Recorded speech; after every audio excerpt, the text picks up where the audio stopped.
This is Subhash Chandra Bose speaking to Indians in East Asia. My countrymen in East Asia, while I am in Tokyo, I desire to address a few words to you, and I have no doubt that you will give them due consideration. In the first place, I desire to thank you most heartily for the warm and enthusiastic welcome that you have given me on the occasion of my public appearance in East Asia, and for the assurance that you have given me of your wholehearted support to our efforts to liberate our dear motherland. I feel overwhelmed at this manifestation of your burning patriotism and spirit of sacrifice. I have received numerous telegraphic and postal messages from you direct, while other messages I have read in the press. And all these messages have given me great joy and satisfaction. You know that I am always an optimist. Nevertheless, I must say that the response that I have received has exceeded my fondest expectations. I can only say in reply that I feel proud of you. Since the outbreak of the war in Europe and in East Asia, I have been saying repeatedly that we, the Indian people, could not have wished or even dreamt of a better combination of circumstances for helping us to achieve our liberty. When the world forces are helping us in this way, our task has automatically become very much easier than what it would have been otherwise.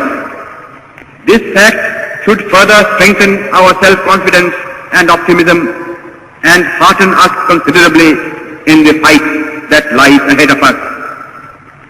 I am overjoyed to see that you have already realized that the responsibility of winning freedom does not rest merely on the shoulders of our countrymen at home. It is but natural that they should bear the brunt of the burden, and they have been doing so already. But at the same time, every Indian, no matter where he may be living at the present time, has a duty towards his country, and he must contribute his due share towards the final victory. I am convinced that India cannot hope to be free until all Indians living abroad perform their duty in this momentous world crisis. Owing to the fact that the tripartite powers have been giving their fullest support to Indian independence, it is comparatively easy for Indians living in Axis countries or in countries controlled by the Axis powers to play their part in the national struggle. Consequently, among those Indians who are now abroad, I expect that Indians living in Axis countries or in countries controlled by the Axis powers will render the maximum service to their motherland.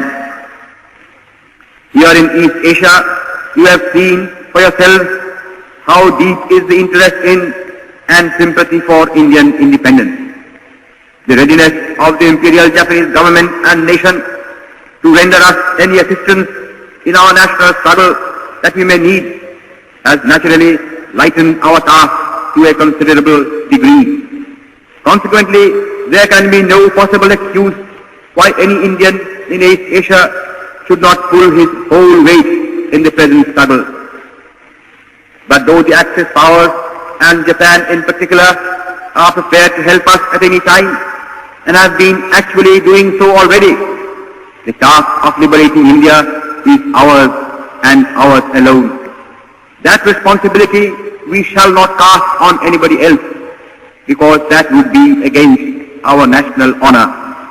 Moreover, we have no right to ask for or expect help from any quarter until we ourselves have first of all done our very utmost. Our countrymen and our sisters and brothers at home have been doing their best in the circumstances in which they are placed. But the enemy is ruthless and desperate, and he is armed to the teeth. Against such a brutal foe, no amount of civil disobedience or of sabotage or of revolutionary terrorism can be of any avail. If therefore we want to expel British power from India, we have to fight the enemy with his own weapons